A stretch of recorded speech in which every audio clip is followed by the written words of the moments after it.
I sure can. Can you guys hear me okay? We couldn't have timed it any better. All right. Well, good. Yeah, I just got on myself and voila, there you are. So I'm happy to be here. I'm so sorry for everybody that this is starting a week late. And I'm sure Gary shared with you, and those in Myrtle Beach pretty much know that I've had a rough 2 weeks, but the last week with my tooth was just pretty much kept me at home all week. So I really didn't do much last week. Literally didn't do much. I mean, I went from the house to the dentist and to the house to the dentist.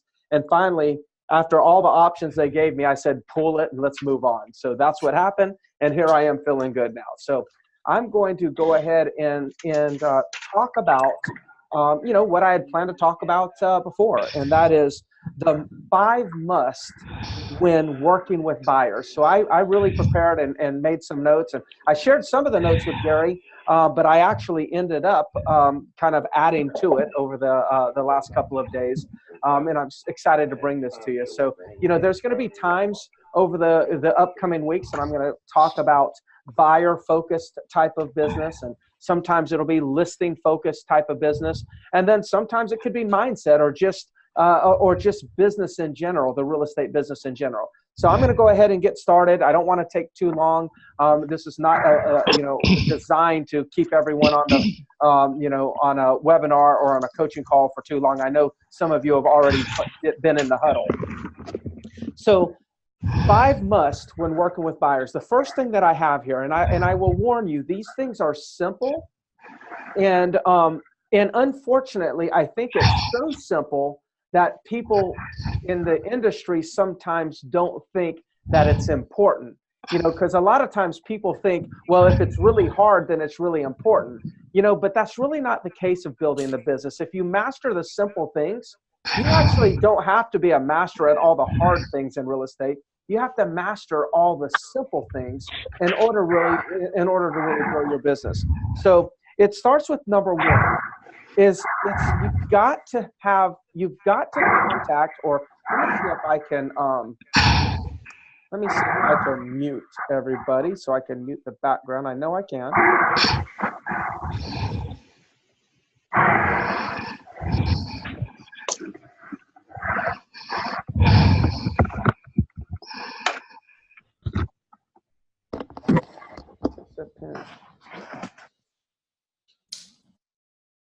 Okay, so if you're in the, can somebody give me a thumbs up? I can see a picture. If y'all can still hear me.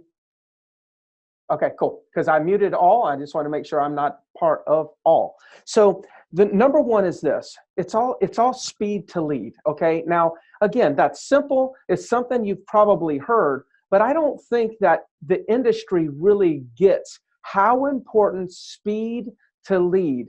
Basically, it's a race. It's a race. When you get a lead, it's a race to who can contact that lead first. Now, it's not a race between us in the office. It's a race between us and the competition. See, you've got to keep in mind that when we get a lead, that particular person, we'll call them Jane Doe right now, Jane Doe lead, we're not the only person who has that lead. Jane Doe was on the internet and she was like, oh, I like this one, and hit a button says contact agent, send a message, and next thing you know, we get an email notification that there's a buyer lead. But and then 5 minutes later, Jane Doe was on a different website and she saw something else that was very attractive. And let's just assume it was on the same website. Maybe it was realtor.com, maybe it was Zillow, maybe it was our web assets. Who knows what website she was on, but she saw something different. And she says, oh, I want some information on that one. Well, a lot of times these agents or these buyers are doing this 2, 3, 4, 5, 6 times. And what that's doing is that's triggering a new lead for multiple real estate agents in the same market. So when I say it's a race to get the lead, it's really a race to get the lead. It's not, this has nothing to do with when we talk in the company about, hey, here's a buyer lead, we need to get to it fast. You know, we're actually, it's not that we need to get to it fast because we really want to create a great experience for the buyer, even though I know we would all want to do that, but that's really not why we've got to get to it fast. We've got to get to it fast because if we don't, we'll never get to them, because somebody else will get to them, establish rapport, set an appointment, and there's no longer a need for them to ever call you back, text you back, or email you back. So I'm writing an article right now, and I have a feeling Inman's going to publish it. And it's 3 words or 3 labels. The article is going to be something like a title of 3 labels you should never give a lead. These are 3 labels you should never give a lead. Number 1 is unresponsive. See, leads are not unresponsive. They may be unresponsible to you or unresponsive to you, but that doesn't mean they're unresponsive, because they could likely be responding to somebody else's communication. They're just not responding to our communication. And when we actually label something unresponsive, then guess what we do? We give up on them and we say, forget about them. When the reality is they're still a good lead. We just haven't found a way to get them to respond and engage with us. So you've got to keep going after them and after them and after them in order to get them to engage. The second thing is non-active. We look in our CRM or the IDX on our websites and we say, well, gosh, these guys are not searching on any properties. They're not opening up any of the emails when I send them a property search or some search results, some properties that they might want to look at. You know, they're just non-active. They're not doing anything within my system. That doesn't mean they're not active. It just means they're not active on our system. So what can you do in order to get them active with us? Because we know they're still active. It's just a matter of they're not showing activity in our eyes. We don't see it, but they're probably actually very active on some other website. And then the last one is dead. These people are not dead. As a matter of fact, they're just dead to you. They're not dead to somebody else. They're actually still active. They could be communicating with somebody else, so they're not dead. But the reason I'm writing the article and saying to people, hey, never use these labels, is because when you use those labels, then we quit on them. See, those are the 3 labels that if we put inactive, non-responsive, or dead, then we're feeling justified at not communicating with them ever again, and we're losing so many opportunities as an industry because of that. So back to speed to lead. See, the faster you can get to the lead, the more likely you're going to talk to them. And if you're the first one to talk to them, then they're likely going to be dead, unresponsive, and non-active with our competition. See, our dead leads, our non-responsive, our inactive leads, a lot of times our competition got to them first, or they're getting to them more frequently. And that's what's causing them to be one of those 3 labels for us. So speed to lead is more important than most agents think. It's more important than just, well, I need to get to them because all these buyers are impatient. No, it's somebody else has the lead and you're racing them. And the first person to talk to them wins the race. Now, what do they win? Statistically, they have such a significant increase in probability of doing a deal with that lead if they're the first ones to talk to them. That's why you want to win the race, because it statistically shows that you're more likely to be the agent that does the deal if you're the first one to actually get them on the phone, get in communication with them. So I'll kind of leave that it is a race to the lead. Now, the second thing is about being the first to contact them, assuming that you did win the race, is building rapport. You'll also be the first one to build rapport with them.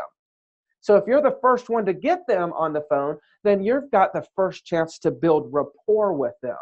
And that follows suit as to why statistics show that if you're the first one to reach them, then you're going to be it's going to be more likely that you'll do a deal than the other people that reach them later on. And the reason is because they really don't want to talk to 25 real estate agents. They really only want to talk to one.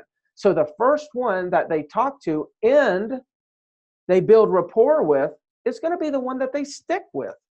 But you can't build rapport unless you win the race to get them on the phone. So get them on the phone quickly, build rapport. Now you've really put yourself in position to be the preferred agent for that particular lead.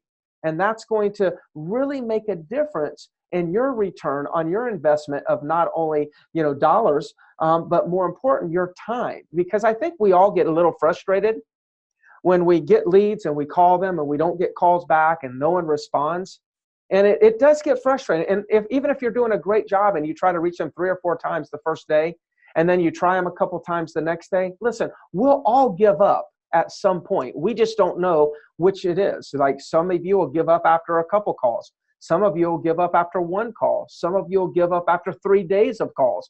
All of us have this one threshold that we won't go beyond, that we will give up. So the important thing is knowing that if you get them first, build rapport first, then you won't have to deal with all of those additional calls that you have to make. All the times you dial their number and they don't pick up the phone, speed to lead is the solution.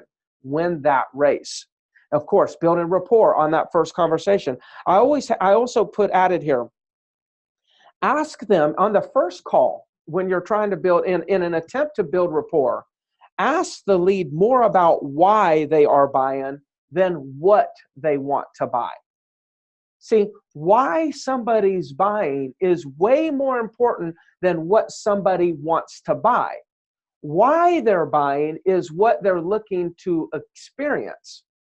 What they buy helps them experience that. Very important on the first call. If you can focus a little bit more on why people are buying versus what they're buying, then you will really establish rapport, because buyers love to talk about what they're really looking to accomplish. Buying a property is just a vehicle. The property is a vehicle that helps them gain the experience, get the experience. It's kind of like money is a currency that you trade for enjoyment or you trade for something. The house is kind of like a currency. It's something they have to transact. They have to actually obtain. But when they obtain that, it's not that they're excited about the house. They're excited about what they get by owning that house. An example could be something about, like, let's just say you ask somebody, I'm just kind of curious. I'm very excited about helping you find your home. And I'm kind of curious. What are you looking to accomplish when purchasing this home?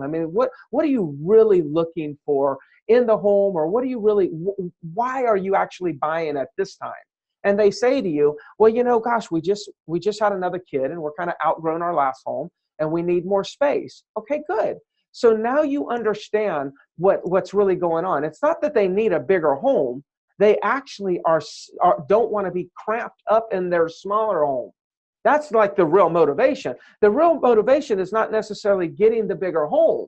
The real motivation is actually not being in a home that they don't have enough room. They're busting out of the seams. They're getting on each other's nerves. They can't even go anywhere in their own house and escape and get 2 minutes worth of quiet. Some of you in this room or on this webinar right now are probably thinking, yeah, that's exactly what I need. I wish I had my own little room that I could just get away.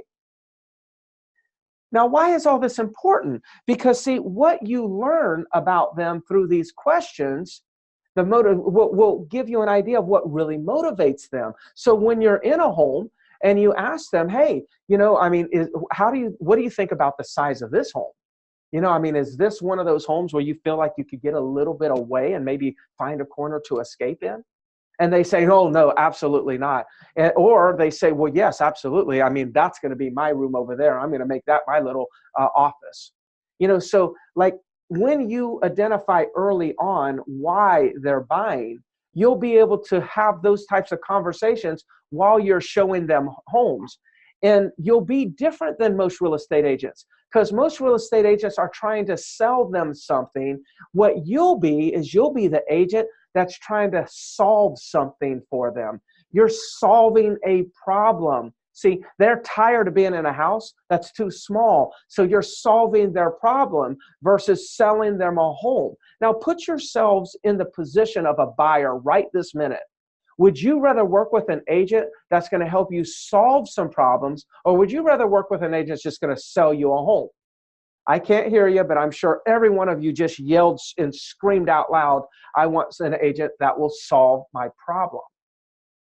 You see, if you're the first person to talk to them and you build rapport by showing them that you're an agent that's going to help solve their problems, you solved your own problem. You will not have to worry about them being non-responsive or inactive or dead to you.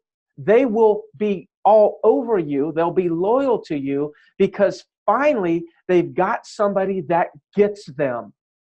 See, the problem goes really way beyond real estate. The problem goes to just us as human beings. We don't listen that well.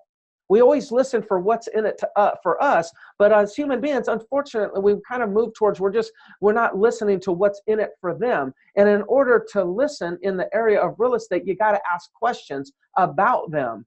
And when you ask questions about your client and about why they're doing a transaction, they're going to feel in their minds, wow, this person really cares.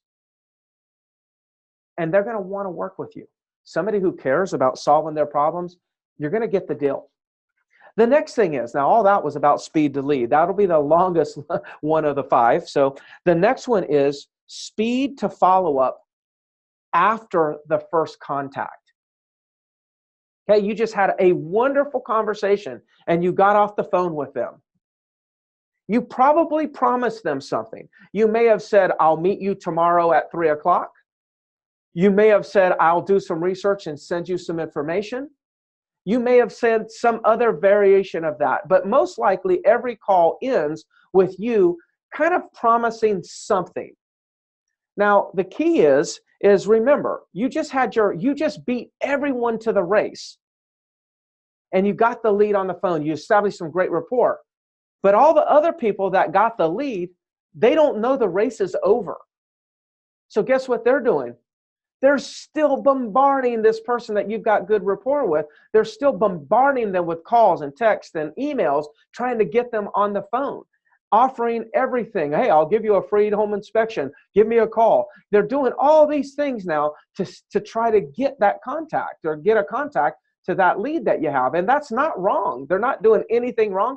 Heck, they don't even know that you've already talked to them. They don't know that you've built rapport with them. So they're just doing their job and trying to reach them.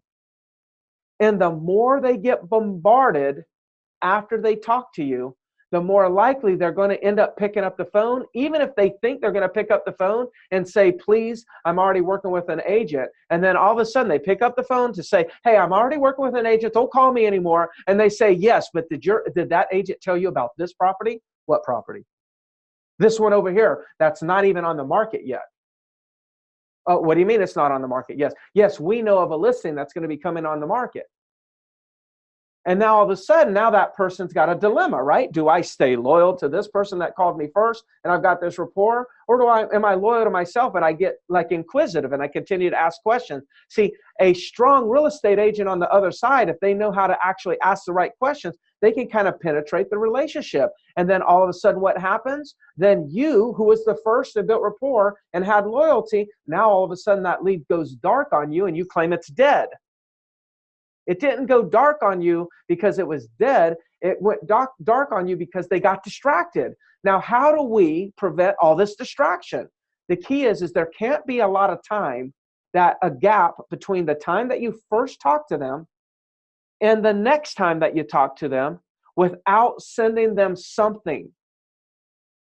You have that conversation, but then you've got to be very, very quick to follow up with them somehow, in some manner. If you just email them, if you just have an email on your in your computer that you saved, and it's just kind of like an email that you just sent over and over again. It says, hey, I just wanted to touch base with you and let you know I enjoyed our conversation.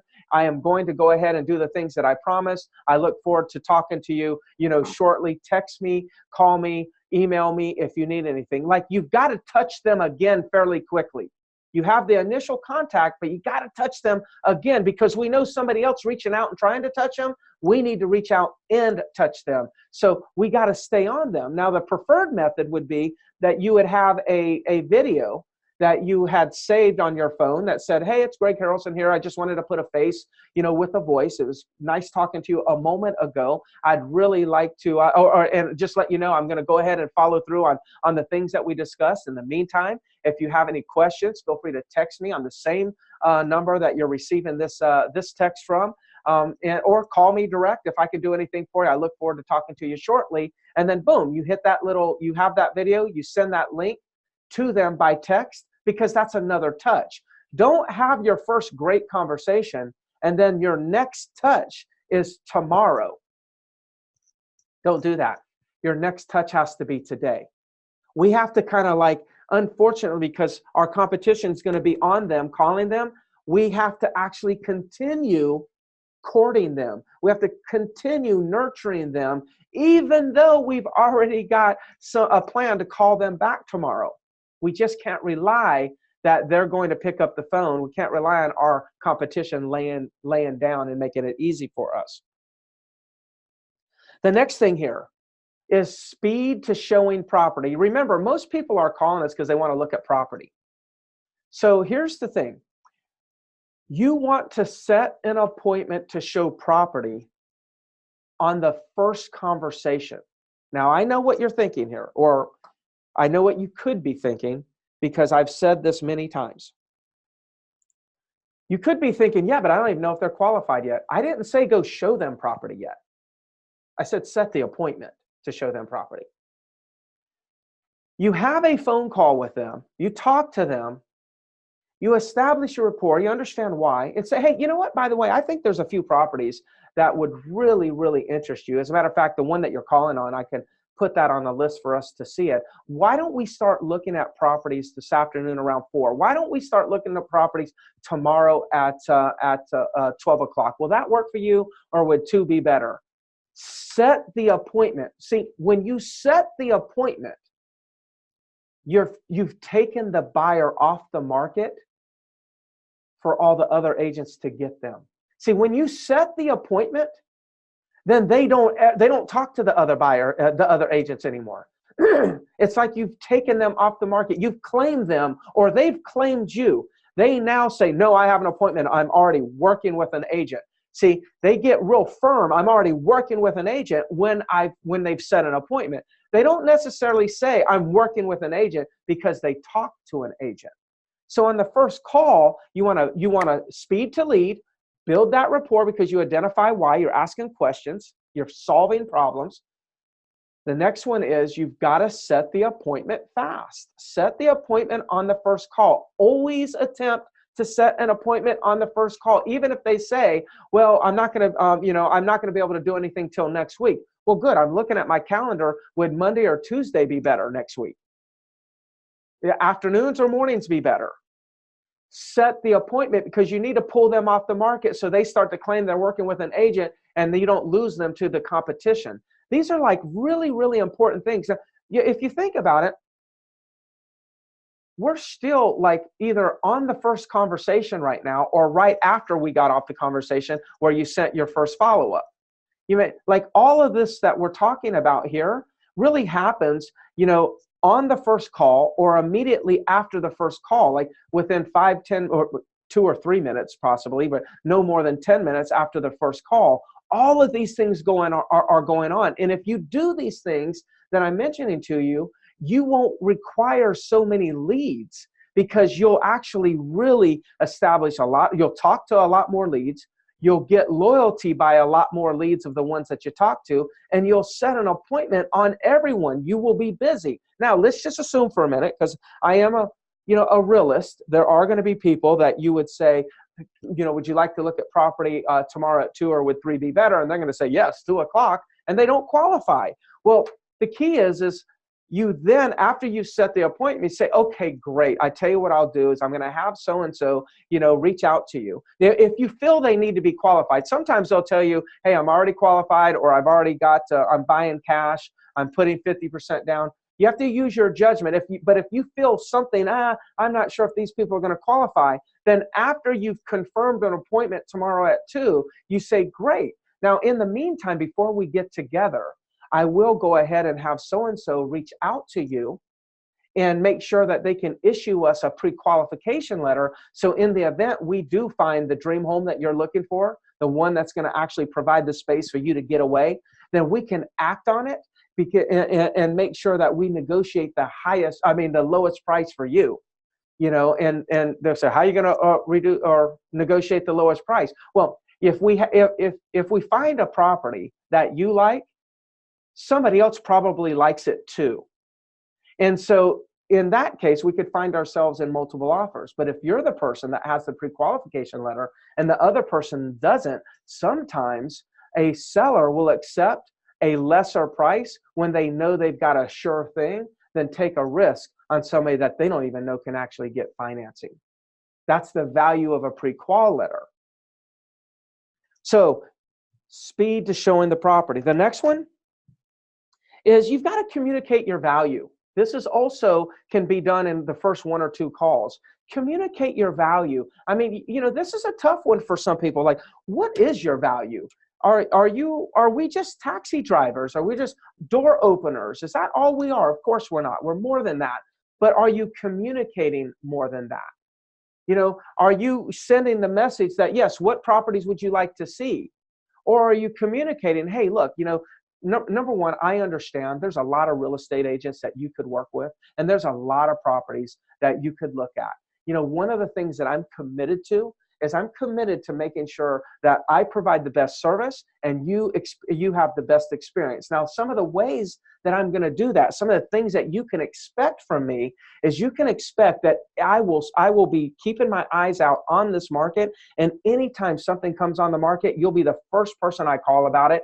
Or if there's listings that I know that are about to come on the market and they haven't hit the MLS, I'll also do everything I can to gather that information, give it to you, so you can actually beat people to the punch. So you don't have to be in multiple offer situations. Now, we may find ourselves in multiple offer situations, but in the event we are, you want me as your negotiator because I've got a lot of experience with that, and I tend to win those multiple offer situations. And I don't win by getting you to pay more. I win by understanding the game of negotiation and convincing the other person that you're the right person to buy this property. So I really look forward and excited to work with you. I think based on this conversation, we're probably going to have a great relationship. But is there anything else or any other questions that you might have about me? Not properties, just about me and maybe the services that I provide.